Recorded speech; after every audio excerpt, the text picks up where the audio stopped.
Alexei Anulia, a 30-year-old kickboxing champion from Chernihiv, was one of the 140 Ukrainian soldiers who returned from Russian captivity on 31st of December 2022. After a long period of medical treatment and rehabilitation, he reveals his ordeal of torture, brutality, electric shocks, and starvation. On the day of the Russian invasion of Ukraine in February 2022, Alexei and his father, Yuri, grabbed their rifles and joined the Ukrainian army together. They were deployed to Lukashvika, a village near Chernihiv, where they faced a massive attack by the Russian forces on 9th of March. We were 140 against 5,000 Russians, 35 tanks and armor-covered vehicles. We had nothing to shoot at them with. We were only given one end law, Alexei says in an interview. Fighting ensued as small groups of Ukrainians struggled to halt the invaders. Alexei was wounded by shrapnel and concussed by an explosion. As Russian tanks entered his village, Alexei believed death has arrived. He crawled out of the house and ran to the nearby forest. I sat there, watching the tanks roll in. The first turned its turret directly at me. I thought, this is how my life ends. That's it. Severely wounded, with ears ringing from the blast, Alexei considered ending things quickly by shooting himself under the chin with his machine gun. Instead, he laid there for 12 hours, trying to regain strength and clarity. However, he was betrayed by the locals, who informed the Russians of his whereabouts. There was nowhere left to run, so he buried his weapon, documents, and chevrons, left his hideout, and surrendered to 4 Russian soldiers. They searched me and took all my valuables: German boots, a belt, a knife, and a Japanese Casio watch, he says. Alexei was immediately taken to a torture chamber, where he endured brutal treatment and interrogation. They also tried to unlock his touchscreen phone, which had a square root as a password. The Russian soldiers were unable to understand the process, so they threatened to cut his finger off and use his thumbprint, but they did not succeed. The Ukrainian fighter was interrogated by a lieutenant general, who had a laptop with his father's biography. The general knew everything about his father Yuri and his past services in the Soviet army, even the secret parts. Alexei was then transferred to Rybkyun district, near the Belarusian border, and thrown into a torture chamber in an abandoned building. Next to it stood a Kamaz truck, where the Russian troops burned the bodies of the dead, both Russians and Ukrainians, civilians and soldiers. Interrogations and beatings began. The most aggressive was a Russian soldier from the Caucasus region who enjoyed raping prisoners. It was normal for them to satisfy their sexual needs in this way. With me was a 20-year-old Ukrainian guy who'd been raped at the checkpoint by 6 Russian soldiers, and his parents were in the car next to him, forced to watch. The Russians ordered Alexei to undress, tied his hands, and strung him up with the intention of raping him. He hung from the ceiling by his arms for 6 days, but was miraculously saved when the Ukrainian artillery started firing intensely. The prisoners were then transported to a detention center near Kursk, where Alexei spent 40 days, enduring beatings and mental abuse. They looked through everything and read all my correspondence. If I couldn't remember the passwords, they beat me vigorously. It was important for them to track down who participated in the Maidan or other protests against the Moscow Patriarchy. On 5th of May, the prisoners were sent by plane to Tula, and from there to the Donetsk detention center. Starved and beaten daily without cause, Alexei describes the trauma that Ukrainian prisoners were forced to endure. They beat him constantly with sticks, truncheons, and stun guns. Alexei had a hard time walking, as his foot had begun to rot. His head, arms, legs, and anus were bleeding profusely. The women prisoners were also brutalized. I used to weigh 102 kilos, but in captivity, I lost 40 kilos and 6 centimeters in height, down to 186 centimeters. My ribs and fingers were broken. They cut the tendons in my thumb, saying, "You were shooting our soldiers with this finger." There was no compassion, neither for me, nor the younger conscripts aged 19. They scratched the letter Z with a nail on their cheeks to distinguish them from the contract soldiers, he testifies. Alexei attributes his resilience and survival to his strong physical condition. In civilian life, he practiced kickboxing every day, ran daily, and exercised at the gym.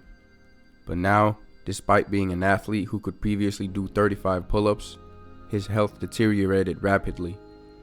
He recalls being forced to squat 500 to 1,000 times nightly alongside wounded prisoners. The only woman prisoner he saw was a 23-year-old Ukrainian language teacher, psychologically shattered. The other prisoners were mostly civilians. For no reason, the Russians threw Alexei into a punishment cell. The sewage system was leaking, and urine and feces flowed into his cell. The stench was nauseating. Detailing the brutal conditions, he says, "We were allowed to go to the toilet once a day for 1 minute. The rest of the time, we had to stand 18 hours a day.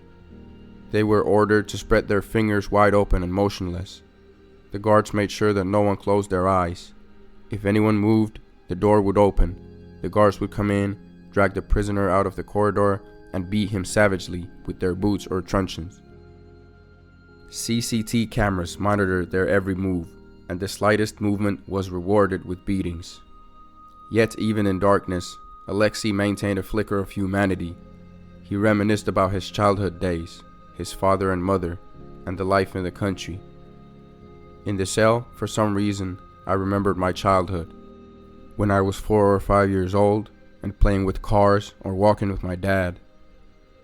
The cruelty continued in solitary confinement, a damp, moldy basement room designed to break a prisoner's morale. According to Russian law, a person can be confined for 5 to 7 days, but Alexei spent 108 days in solitary. A fellow prisoner, a Ukrainian officer, 136 days. Alongside beatings, the abuse aimed to dehumanize. Prisoners had to shout loudly in their cells on command, performing rituals like shouting insults, jumping and squatting endlessly. Besides endless beating and physical and mental abuse, food deprivation and starvation were part of the daily ritual. For breakfast, the prisoners were given a piece of bread and 2 spoons of groats, and water in which the Russians had boiled their buckwheat or rice. For lunch, there was a watery soup with cabbage, and for dinner again, chaff mixed with water. Sometimes, the prisoners received boiled fish intestines with their heads. Alexei ate everything. Once he got a piece of boiled onion, he chewed on it for a long time, making it last, enjoying the taste and flavor. One day, Alexei brought an earthworm from the walk in the prison yard. He wrapped it in a rag, put it in the cistern, and forgot about it. A week later, he took it out, and there was a whole brood of squirming worms. That was Alexei's first protein in a long time. He ate them all and admits that since his captivity, he has never enjoyed chocolate with as much pleasure as those worms. One day, starved and desperate, Alexei finally caught a mouse that he had been stalking for several weeks. But the warden saw him moving around the cell, which was forbidden. To prevent the mouse from escaping, I put it in my mouth. I pressed it down with my teeth so that it couldn't run down my throat. It gnawed at my palate, bit through my tongue. I was holding the mouse as tightly as I could between my teeth, he recounts. The guards began beating him savagely, aiming at his right kidney. They pounded savagely, and all the while, Alexei clenched his lips, holding the mouse firmly between the teeth. Blood flowed from the mouse bite in his mouth, and the guards suddenly thought that they might have damaged his kidney. The torture stopped. I crawled back into the cell, threw the feces on the floor.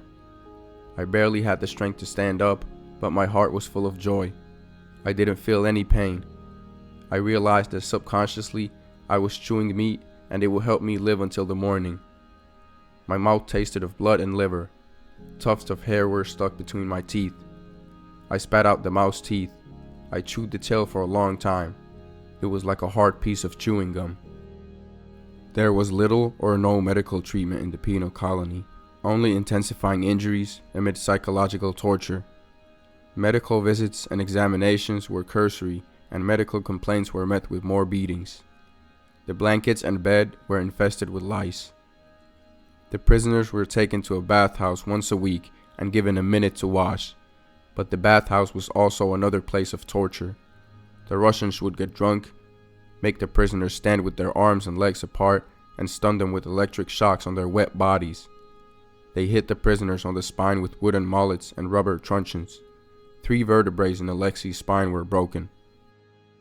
Alexei's father, an experienced soldier, had not believed that war would come to Ukraine, often dismissing it as a joke. He died in Lukashvika after leading 40 people out of an encirclement, then returning to blow up several enemy tanks with a grenade launcher. On that day, locals saw Russian soldiers capture him and 4 other Ukrainian soldiers. They witnessed the Russian torturing the captive soldiers inside the Lukashvika church before burning them alive. Then they dumped the remains along a road between the neighboring villages. Searches eventually located the body of Alexei's father, which DNA tests later confirmed. Originally burned in Nizhyn, his father's remains were reburied over a year later at the Chernihiv's Yatsevo cemetery. 2 weeks prior to the exchange in December, Alexei, for some strange reason, remembered the American song Jingle Bells, finding solace humming it as Russian officials repeatedly insisted he would not be freed. Returning to his cell after yet another session of torture, he prepared to hang himself using a bedsheet. "I already had rolled up a sheet prepared on which I planned to hang myself," he admits. But a vision of his grandmother appeared, asking, "Where are you going? You haven't bought your children presents for the new year yet." Guards witnessed him seemingly talking to himself via CCTV. Opening the cell, they proceeded to beat him forcefully again.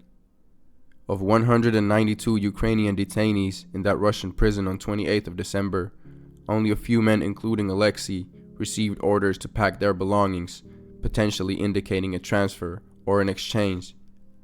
Barely able to walk, he was dragged into a room, forced to strip naked, and beaten with truncheons. The next day, only 10 prisoners got into an old vehicle and then boarded a plane, knowing neither the reason nor the destination of their journey. The group flew to Kursk, not knowing what awaited them. On 31st of December 2022 at 5 a.m., 9 names were called out. The men were packed into buses again and told that they would be executed. Reaching a point on the Russian border near Sumy Oblast, Ukraine, they suddenly hear a Ukrainian voice saying, "Hey guys, should heroes sit that way?" As he took a drag of his first cigarette to ever touch his lips, Alexei listened to his wife Natalia's voice in an emotional phone call once safely back in Ukraine on New Year's Day 2023. To close the chapter on this traumatic experience in Russian captivity, Alexei had to do one last thing: recuperate his assault rifle and documents from his Lukashvika hideout.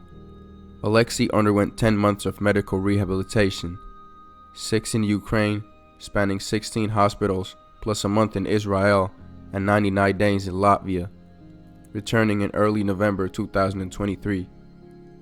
Detailing the immense medical efforts needed to rebuild his life, the former prisoner shares his hope for the future.